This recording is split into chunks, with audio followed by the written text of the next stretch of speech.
ሰላም ጤና ይስጥልን ተመልካቾቻችን የአፍሪካን ሬኔሳንስ ቴሌቪዥን ዜናዎችን ከዚህ በማስከተል ይቀርባሉ። በቅድሚያ ማርዕሰ ዜናዎችን ነው። የኢትዮጵያ የባህር በር ማግኘት ፍላጎት አስተማማኝ ሁኔታ ላይ መድረሱ ተገለጸ። ህወሓት ዓለም አቀፉ ማህበረሰብ ችላ ሊለው የማይገባ ጦርነት በትግራይና በኤርትራ እንዲሁም በአፍሪካ ቀንድ ላይ አንዣቧል ሲል ገለጸ። የፈረንሳዩ ጠቅላይ ሚኒስትር ከ27 ቀናት የስልጣን ቆይታ በኋላ በገዛ ፈቃዳቸው ኃላፊነታቸውን መልቀቃቸው ተሰማ።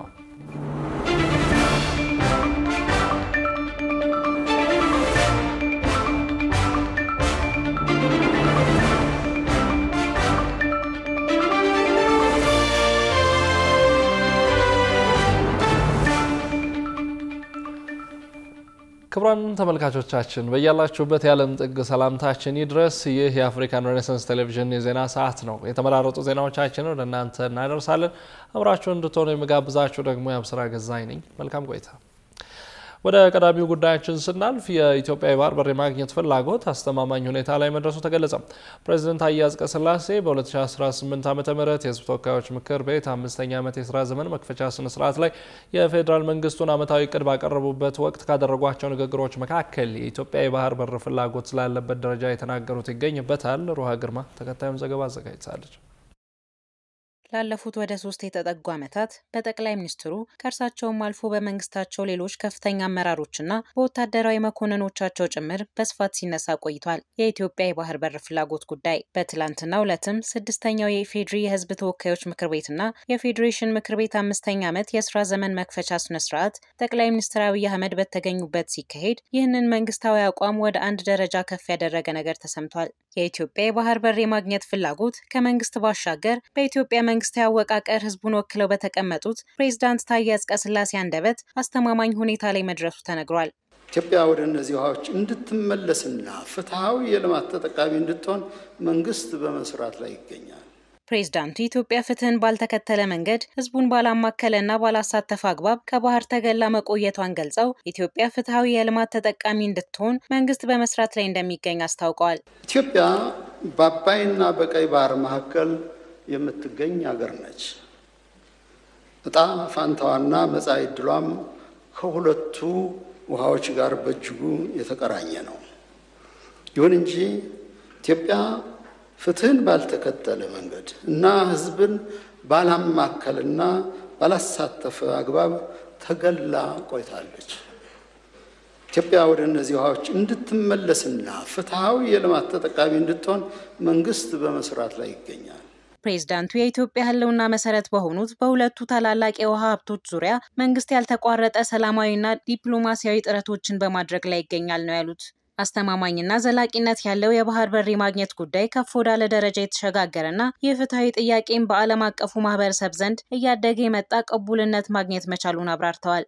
አስተማማኝና ዘላቂነት ያለው የባህር በር የማግኘት ጉዳይ ከፍ ወዳለ ደረጃ የተሸጋገረ ሲሆን ይህ ፍትሃዊ ጥያቄያችንም በዓለም አቀፉ ማህበረሰብ ዘንድ እያደገ የመጣ ቅቡልነት ማግኘት ችሏል። እስካሁን በተደረጉ ጥረቶች 3 ጉልህ ውጤቶችን ማስመዝገብ ተችሏል ያሉት ፕሬዝዳንት ታዬ ታላቁ የኢትዮጵያ ህዳሴ ግድብ አጋጥሞት የነበረውን ፈተናዎች በጥበብ በማለፍ ማጠናቀቅና በደመቀ ስነ ስርዓት ማስመረቅ መቻሉንም ጠቅሰዋል። ህወሓት ዓለም አቀፉ ማህበረሰብ ችላ ሊለው የማይገባ ጦርነት በትግራይና በኤርትራ እንዲሁም በአፍሪካ ቀንድ ላይ አንዣቧል ሲል ገለጸ። በህወሓት የተጠራውና ለሳምንታት የተካሄደው የትግራይ ህዝብ ኮንፈረንስ ሲጠናቀቅ ባወጣው መግለጫ ኮንፈረንሱ ደህንነት አደገኛ ጦርነትን ለማስቀረት ከኤርትራ ጋር ለመስራት ጥሪ ማቅረቡም ነው የተሰማው። ጽዮን ላይኩን ተጨማሪ አላት።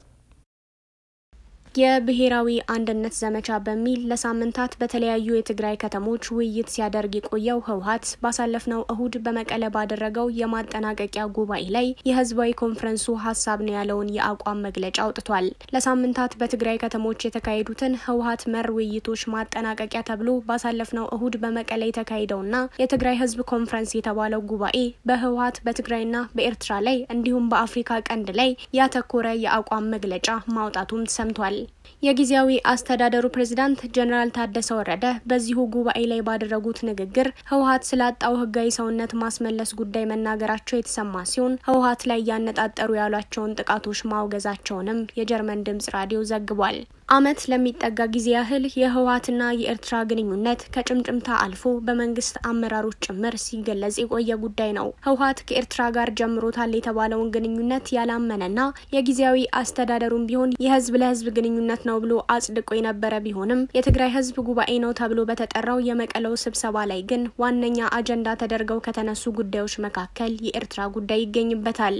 ህወሓት በኮንፈረንሱ መጨረሻ ተሳታፊዎች የተግባቡባቸው ብሎ ያሰራጨው መግለጫም በአሁኑ ወቅት ዓለም አቀፉ ማህበረሰብ ችላ ሊለው የማይገባ ጦርነት በትግራይ በኤርትራ እንዲሁም በአፍሪካ ቀንድ ላይ አንዣቧል ያለ ሲሆን ጦርነቱን ለማስቀረት ኤርትራን ለአጋርነት የጠራ ሆኗል። በኮንፈረንሱ በንባብ ቀርቧል በተባለ መግለጫም በትግራይና ኤርትራ ህዝብ አንዣቦ ያለውና የአፍሪካ ቀንድን ከመጥፎ ወደ ከፋ ችግር ሊያስገባ የሚችል የጦርነት አደጋ በሩቁ ለማስቀረት የሚቻለንን እንደምናደርግ ስናረጋግጥ በእናንተ በኩልም ጮክ ባለ ድምጻችሁ በማሰማት ሚናችሁን እንድትወጡ እንዲሁም ለሰላም አብረን እንድንሰራ ጥሪያችንን እናቀርባለን መባሉን ዲደብሊው አስፍሯል። ከሳምንት በፊት የጠቅላይ ሚኒስትር አብይ አህመድ የምስራቅ አፍሪካ ጉዳዮች አማካሪ ጌታቸው ረዳ በአንጻሩ ህወሓትን ይፈጠራል ተብሎ ለተፈራው ጦርነት ተጠያቂ ያደረጉ ሲሆን ኤርትራ በራሷ ከመዋጋት ይልቅ የትግራይ ልጆችና ፋኖን ትጠቀማለች ሲሉ ገልጸው እንደነበር ይታወሳል። ኤርትራውያን በጣም ብልሆች ናቸው። የፌዴራል መንግስትን በቀጥታ የመዋጋት የሰው ኃይል ብልጫ እንደሌላቸው ያውቃሉ። ስለዚህ ሀገሪቷን ለማናጋት በድንበራቸው ማዶ ያሉ ጠቃሚ ሞኞችን የትግራይ ልጆች ወይም ፋኖ አሊያም የተለያዩ ሰዎችን መጠቀም ይፈልጋሉ። አሁን ያለው የህወሓት አመራር ለማድረግ እየሞከረ ያለው ከፌዴራል መንግስት ይመጣል ብሎ ከሚያስቡት እውነተኛው ወይንም ምናባዊ ስጋት ራሳቸውን ለማዳን ከኤርትራውያን ጋር ህብረት መፍጠር ይቻል እንደሆነ ማየት ነው። ይሁንና ህወሓት የጠራው ስብሰባ ከኤርትራ ጋር ተባብሮ ይህንን ሊመጣ ያንዣበበ ጦርነት ለማስቀረት እሰራለሁ ብሏል። በመቀለ በተደረገው ጉባኤ የትግራይ ክልል የጊዜያዊ አስተዳደር ፕሬዝዳንት ታደሰ ወረደ እንዲሁም ዶክተር ደብረጽዮን ገብረሚካኤልን ጨምሮ የተለያዩ ከፍተኛ የህወሓት አመራሮች፣ የህወሓት አባል የሆኑ ተሳታፊዎች፣ የትግራይ ጊዜያዊ አስተዳደር የሥራ ኃላፊዎች እንዲሁም የትግራይ ኃይሎች ወታደራዊ መሪዎችም ተሳትፈውበታል ተብሏል። የፈረንሳዩ ጠቅላይ ሚኒስትር ከ27 ቀናት የስልጣን ቆይታ በኋላ በገዛ ፈቃዳቸው ኃላፊነታቸው መልቀቃቸው ተሰማ። በሌላ ዜና ዓለም አቀፉ የጦር ወንጀለኞች ፍርድ ቤት ከ20 ዓመታት በፊት ሱዳን ዳርፉር ውስጥ ለተፈጸሙ የጦር ወንጀሎች አንድ ሰው ላይ የጥፋተኝነት ብይን ማስተላለፉን ኤኤፍፒ ዘግቧል። የውጭ ትንታኔና ዓለም አቀፍ ጉዳዮች ዘጋቢያችን ቃል ኪዳን ይጥና ጉዳዩን በዝርዝር ተመልክቶታል። What came next was yet another twist. Macron giving Le Cornu another chance. ሴባስቲያን ሌኮርኑ በሁለት ዓመታት ውስጥ ብቻ አምስተኛው የፈረንሳይ ጠቅላይ ሚኒስትር ነበሩ። ከቅርብ ዓመታት ወዲህ ውጥረት ያልተለየው የፈረንሳይ የፖለቲካ ነውጥ በዚህ ብቻ ሳያበቃ ስድስተኛውን የሀገሪቱን ጠቅላይ ሚኒስትር በምርጫ ወደ ስልጣን ማምጣት ግድ የሚለው አጣብቂኝ ውስጥ ዳግም መውደቁን ኤኤፍፒ ዘግቧል። የ39 ዓመቱ ሴባስቲያን ሌኮርኑ በ27 ቀናት ውስጥ ብቻ ስልጣን በቃኝ ብለው ኃላፊነታቸውን መልቀቃቸውን ተከትሎ በፈረንሳይ ታሪክ ከግሪጎሪያኑ 1958 ወዲህ ስልጣን ላይ አጭር ቀናት ብቻ የቆዩ የመጀመሪያው የሀገሪቱ ጠቅላይ ሚኒስትር እንዲሰኙ አድርጓቸዋል። ካቢኔያቸው ይፋ በተደረገ በአንድ ቀን ውስጥ ስልጣን የለቀቁት ጠቅላይ ሚኒስትሩ ጠቅላይ ሚኒስትር ሆኜ ለመቀጠል የሚያስችል ሁኔታ አልተሟላለኝም በማለት ነበር በገዛ ፈቃዳቸው ስልጣናቸውን ለመልቀቅ ሰበብ የሆናቸው ምክንያት የገለጹት። እንደ ኤኤፍፒ ዘገባ የ27 ቀኑ የፈረንሳይ ጠቅላይ ሚኒስትር ሴባስቲያን ሌኮርኑ ስልጣናቸውን መልቀቃቸው በይፋ የተገለጸው ከፕሬዝዳንት ኢማኑኤል ማክሮን ጋር ለአንድ ሰዓት የዘለቀ ውይይት ካደረጉ በኋላ ነው።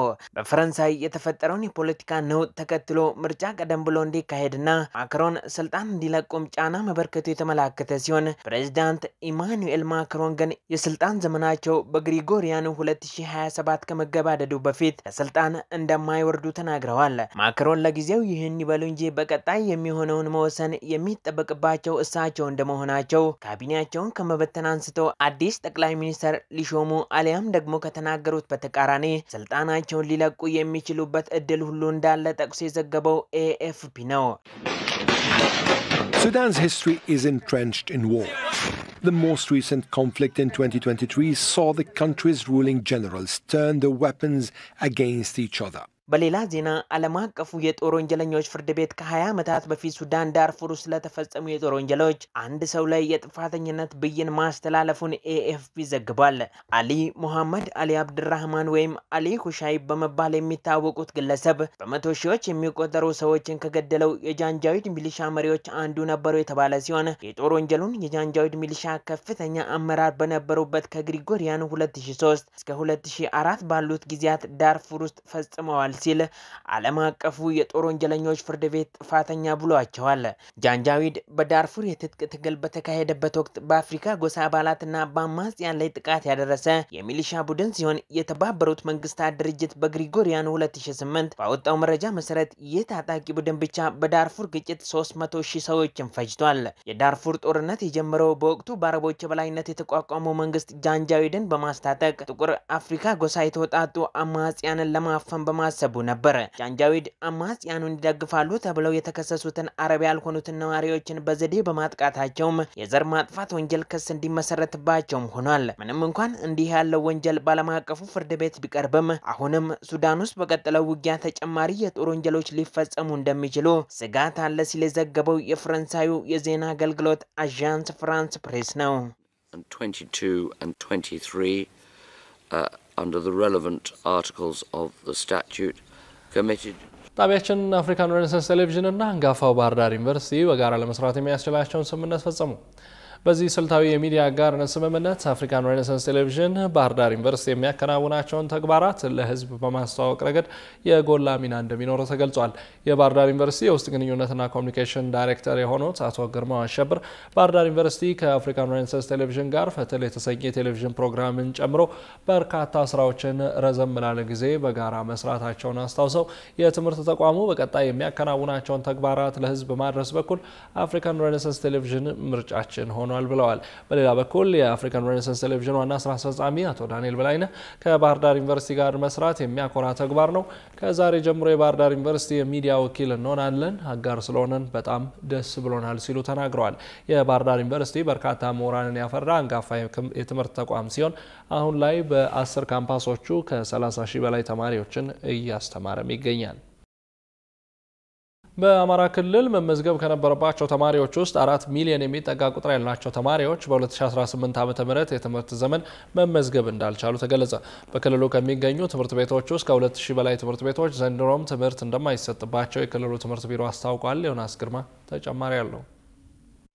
በአማራ ክልል ከሚገኙ 11069 ትምህርት ቤቶች ውስጥ 2445 የሚያሉ መዘጋታቸውንና መመዝገብ ከነበረባቸው 7.4 ሚሊዮን ተማሪዎች ውስጥ ደግሞ 3.96 ሚሊዮን የሚሆኑ ተማሪዎች እንዳልተመዘገቡ የክልሉ ትምህርት ቢሮ ማስታወቁ ተገልጿል። የአማራ ክልል ትምህርት ቢሮ የክልሉን የትምህርት ሁኔታ በሚመለከት በአዲስ አበባ ከተማ ባዘጋጀው የውይይት መድረክ ከፍተኛ ቁጥር ያላቸው ትምህርት ቤቶች መዘጋታቸውን የክልሉ ኮሚኒኬሽን ቢሮ ኃላፊ ዶክተር መንገሻ ተገልጸዋል ሲል ሪፖርተር ጋዜጣ ዘግቧል። እስከ መስከረም 20 ቀን 2018 ዓ.ም ያለውን መረጃ የገለጹት ኃላፊው በክልሉ ካሉት 11069 ትምህርት ቤቶች 8624 ወይም 78 በመቶ የሚሆኑት ብቻ ተማሪዎችን በመመዝገባቸውና 2445 ትምህርት ቤቶች አሁንም ድረስ ዝግ መሆናቸውን አስረድተዋል። ከነዚህ መካከል 1044 ትምህርት ቤቶች ከታለመላቸው ዓላማ ውጪ የዋሉ መሆናቸውን ተናግረው ግን ዝርዝሩን ከመግለጽ ተቆጥበዋል። በ2018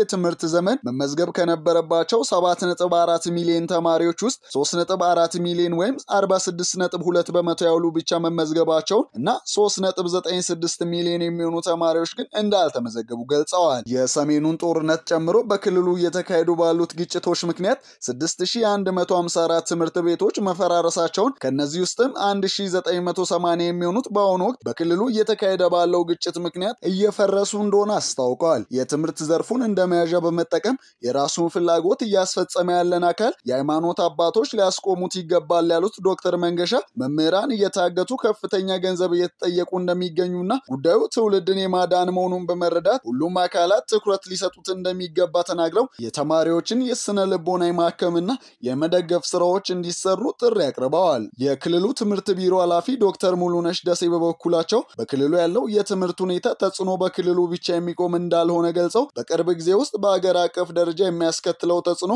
መታየት እንደሚጀምር ተናግረው የፖለቲካ ልዩነቶችን በሰላማዊ መንገድ መፍታት እንደሚገባም በትኩረት ተናግረዋል። በሰሜኑ የሀገራችን ክፍል በነበረው የእርስ በርስ ጦርነት ተፈትኖ የነበረው የክልሉ የትምህርት ስርዓት አሁንም ከማገገም ይልቅ ክልሉ ላይ ባለ የጸጥታ ሁኔታ እየተባባሰ እንደሚገኝ ተገልጿል።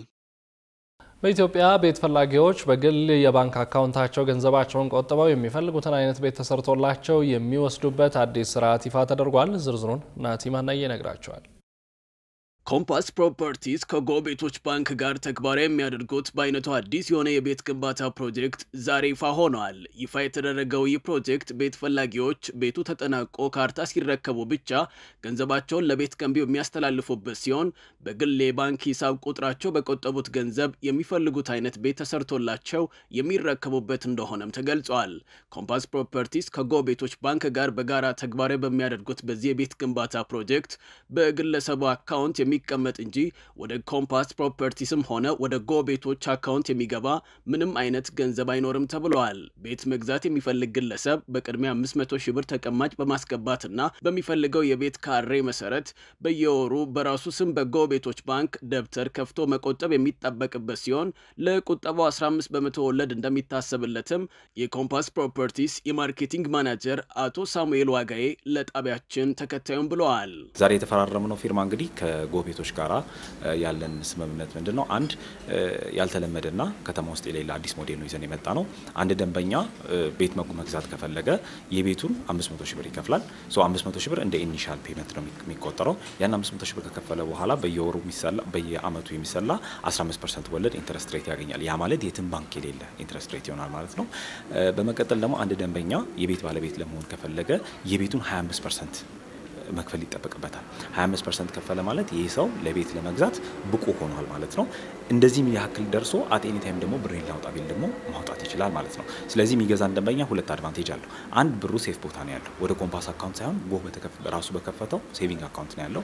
ሁለተኛ የትም ባንክ ቤት የማያገኘውን የተሻለ ሴቪንግ ያገኛል። ያ ማለት እስከ 15% የሚደርስ ሴቪንግ ያገኛል። ቤት ፈላጊው ካርታ ሲረከብ ብቻ ገንዘቡን ከራሱ የቁጠባ ሂሳብ ወደ ቤት ገንቢ የሚያስተላልፍ ሲሆን ግለሰቡ የቆጠበውን ገንዘብ ማውጣት ከፈለገም ለባንኩ ቀድሞ በማሳወቅ ማውጣት እንዲችል አሰራር እንደተቀመጠና ሌሎችም ጉዳዮችን የማስፈጸም ኃላፊነት እንደወሰደ ደግሞ የጎ ቤቶች ባንክ ዋና ስራ አስፈጻሚ አቶ ግሩም ጸጋዬ ገልጸዋል።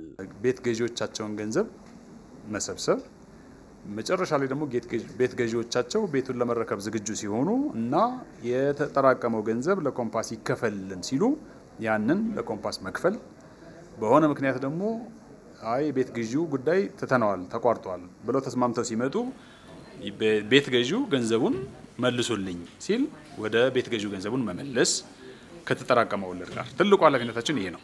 በተጨማሪም ለዚህ አገልግሎት ምንም አይነት የአገልግሎት ክፍያ አይጠየቅም ተብሏል። ክቡራትና ክቡራን ተመልካቾቻችን አሁንም የአፍሪካን ሬኔሳንስ ዜናዎች እንደቀጠሉ ናቸው። ወደ ቀጣዮቹ ጉዳዮቻችን ከመሻገራችን በፊት ይፋዊ ማህበራዊ ትስስር ገጾቻችንን እናስታውሳችሁ ወደድን። በቴሌቪዥን ስርጭት ያለፏቸውን ፕሮግራሞቻችንን ከ1.7 ሚሊዮን በላይ ሰብስክራይበሮች ባሉት አርቲስት ቲቪ ወርልድ ዩቲዩብ ቻናላችን በኩል ልትከታተሉ ትችላላችሁ። በተጨማሪም በርካታ ተከታዮችን ባፈራንባቸው በፌስቡክ፣ በቀድሞ ትዊተር እና በአሁኑ ኤክስ እንዲሁም በቲክቶክ እና ኢንስታግራም ገጾቻችን በኩል ቤተሰብ መሆን ትችላላችሁ። ከቆይታ በኋላ የኢትዮጵያ ቡና ከቅዱስ ጊዮርጊስ የሚገናኙበት የህዳሴ ዋንጫ ተጠባቂ የግማሽ ፍጻሜ ጨዋታን ጨምሮ የተመራረጡ ልዩ ልዩ ስፖርታዊ መረጃዎችን ወደ እናንተ እናደርሳለን። ይጠብቁን። ወጋገን ባንክ በታሪኩ ከፍተኛ ነው የተባለውን 13.5 ቢሊዮን ብር ገቢ በማስመዝገብ የአንድ አክሲዮን ትርፍን ወደ 46.1 በመቶ አሳደገም። ባንኩ በቀጣይ 3 ዓመት የተከፈለ ካፒታል ወደ ብር 20 ቢሊዮን ለማድረስ ማቀዱም ተሰምቷል። ብዙነህ እንዳለ ዝርዝር አለው። ወጋገን ባንክ 32ኛ መደበኛ የባለ አክሲዮኖች ጠቅላላ ጉባኤውን ያካሄደ ሲሆን በታሪኩ ከፍተኛ ነው የተባለውን ትርፍ ማትረፉን ይፋ አድርጓል። የባንኩ የቦርድ ሰብሳቢ አቶ አብዲሹ ሁሴን ባንኩ እንደ አውሮፓውያን አቆጣጠር በ2024-2025 በጀት ዓመት በታሪኩ ከፍተኛ የሆነውን 13.5 ቢሊዮን ብር ገቢ ያስመዘገበ መሆኑን ጠቅሰው ይህም ካለፈው በጀት ዓመት ጋር ሲነጻጸር የ38 በመቶ እድገት እንደሚያሳይ ጠቁመዋል። በተያያዘም የአንድ አክሲዮን ትርፍ ወደ 46.10 በመቶ ማደጉን የቦርዱ ሰብሳቢ አብስረው ይህም በአባል አክሲዮኖች ከባንኩ እስካሁን በዚህ ልክ ትርፍ አግኝተው እንደማያውቁ የገለጹት ባንኩ ከታክስ በፊት በታሪኩ የላቀ ሆኖ የተመዘገበውን የብር 3.85 ቢሊዮን ትርፍ እንዳገኘና ይህም ከባለፈው በጀት ዓመት ተመሳሳይ ወቅት ጋር ሲነጻጸር የ73 በመቶ ብልጫ እንዳለው ገልጸዋል። የወጋገን ባንክ ዋና ስራ አስፈጻሚ ዶክተር አክሊል ውበት በበኩላቸው ለዚህ ትርፍ መሳካት ምክንያት የሆኑ ጉዳዮችን ለአርትስ ገልጸዋል። ከሪፖርቱ እንደምንረዳው በአርኒንግ ፐር ሼር ከ46 ነጥብ በላይ እና በዲቪደንድ ሼር ደግሞ 32.32 አካባቢ ተገኝቷል። ለዚህ ግኝት አስተዋጽኦ ያደረገው ከዚህ በፊት የነበረን ስትራቴጂ ክላሲፋይ በማለክ አዲስ በማየት በብድር አሰባሰብ ላይ በብድር አሎኬሽን ላይ በውጭ ምንዛሪ አሎኬሽን አሰባሰብ ላይ እና በወጪ ቅነሳ ላይ እና ደግሞ ረቨኑን ስትሪም በማብዛት ላይ ከፍተኛ ስራ ተሰርቷል ካለፉት ዓመት። በዛ ምክንያት በቁጥር የሚገለጽ የተሻለ ዲቪደንድ ሊገኝ ይችላል እና ይሄ ዲቪደንድ ቅድም እንዳየው ሼርሆልደሮችን አስደስቷል። እንደውም ከመደሰታቸው በነሳ ከዚህ ያነሰ አንፈልግም ካሁን በኋላ ከፍ ይበል እንዳትኩራሩ ሲሉ ነበር። የባንኩ የተከፈለ ካፒታል የ37 በመቶ ዓመታዊ እድገት በማሳየት በበጀት ዓመቱ መጨረሻ ብር 7 ቢሊዮን መድረሱንና ይህም ብሔራዊ ባንክ ካስቀመጠው የባንኮች ዝቅተኛ የተከፈለ ካፒታል መስፈርት በላይ መሆኑን ተገልጿል። በቀጣይ 3 ዓመትም የባንኩ የተከፈለ ካፒታል ወደ ብር 20 ቢሊዮን ለማድረስ ውሳኔ ተላልፏል። አሁን አክቹዋሊ ያለነው 7.6 ቢሊዮን ነው። እንደምታየው እንግዲህ ሼርሆልደሩ ደግሞ ለማሳደግ እንትን ብሏል። በዚህ አካባቢ ሲመጣ ቢያንስ 9 አካባቢ ይመጣል። እኛ የዛሬ 2 ዓመት በፊት ነው 20 ቢሊዮን ያደረግነው። በሚቀጥሉት 3 ዓመታት ውስጥ 20 ቢሊዮን እንገባለን ነው የምለው። ነገር ግን አሁን ካለው ኮምፒቲሽን አንጻር ውድድር አንጻር ቀደም ብለን ያንን ለማሙላት ነው። ቅድም እንዳየው ሼርሆልደሩ ፍቃደኛ ነኝ ከዚህ ውጪ ፍቃደኛ ነን ሲል ነበርና ይሄን የመሰለ ሼርሆልደር ይዘን ቅድም ያልከው ብር ብዙ የሚያሰጋ አይመስለኝም እንደርሳለን ብያስባለሁ። ባንኩ ባሳለፍነው ዓመት የኢንቨስትመንት ባንክ ለማቋቋም እንዲሁም በኢትዮጵያ ቀዳሚ በመሆን የካፒታል ገበያ ላይ ራሱን ሊስት ያደረገ ተቋም መሆኑ ከፍተኛ የስም ግንባታና የወደፊት እድሎችንም እንዳስተካከለለት ተገልጿል። በተለይ ኢሜጅን ከመገልባት አንጻር የመጣ ያለው ኢኮኖሚክ ለውጦች ትሩፋት ከመውሰድ አንጻር የወደፊት ገበያ መሆኑን ከማሰብ አንጻር ወጋገን የሄደበት ሙቭ ትክክለኛ ነው። በዚህ ምክንያት መልካም ኢሜጆችን ይዞ መጥቷል። ብዙ ሰዎች ከወጋገን ባንክ ብዙ ድርጅቶች ከወጋገን ባንክ ጋር ለመስራት ፍቃደኛቸውን አሳይተዋል። ቅድም ስጠቃቅሳቸው የነበሩ ግኝቶችም ውጭ ምንዛሪዎችም ፋይናንሰሮች ወደኛ እንዲመጡ የቻሉት አንደኛ ኢንቨስት ራሳችንን ሊስት ማድረጋችን ነው።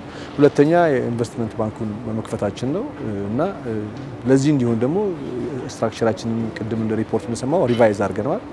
ለአዲሱ ማክሮ ኢኮኖሚ የሚያመች ለመኒ ማርኬቱ ለካፒታል ማርኬቱ የሚያመች ስትራክቸር አዘጋጅተናልና ጠቃሚ ነበር። በአጠቃላይ ባንኩ በበጀት ዓመቱ ከዓለም አቀፍ ተቋማት ጋር ስልታዊ አጋርነት የመሰረተበት እንደነበረ ገልጸው ከነዚህ መካከልም ዓለም አቀፉ ፋይናንስ ኮርፖሬሽን አይኤፍሲ፣ ቪዛ፣ የአሜሪካ ኤክስፖርት ኢምፖርት ባንክ ወይም ደግሞ አፍሪኤግዚም ባንክ ከኮሜርዝ ባንክ፣ ሲቲ ባንክ ጋር ተጠቃሽ ናቸው ተብሏል። ወጋገን ባንክ እንደ አውሮፓውያን አቆጣጠር ሰኔ 30 2025 ድረስ በመላው ሀገሪቱ በከፈታቸው 455 ቅርንጫፎች መደበኛና ከወለድ ነፃ ቀልጣፋ አገልግሎት እየሰጠ የሚገኝ ሲሆን የደንበኞችን ፍላጎት ይበልጥ ለማርካት የኢንተርኔት ባንኪንግ፣ የሞባይል ባንኪንግ፣ የካርድ ባንኪንግ እና የወኪል ባንኪንግ አገልግሎት በ398 ኤቲኤም 467 የክፍያ መፈጸሚያ ማሽኖች እንዲሁም በ1716 የወኪል ባንክ መረብ አማካኝነት ተደራሽ በማድረግ ላይ ይገኛል። ሳፋሪኮም ኢትዮጵያ የሳምንቱን የበሽ ጥቅል ባለ ዕድል 1 ሚሊዮን ብር ሸለመ። ሳፋሪኮም ኢትዮጵያ ለ3 ወራት የሚዘልቅና 57 ሚሊዮን የሚጠጋ ብር ለሽልማት ያቀረበበትን በሽ የተባለውን የሽልማት መርሃ ግብር ባለፈው ነሐሴ 9 ቀን 2017 ዓ.ም ጀምሮ ለባለ ዕድለኞች በየሳምንቱ ሽልማት እያበረከተ ይገኛል።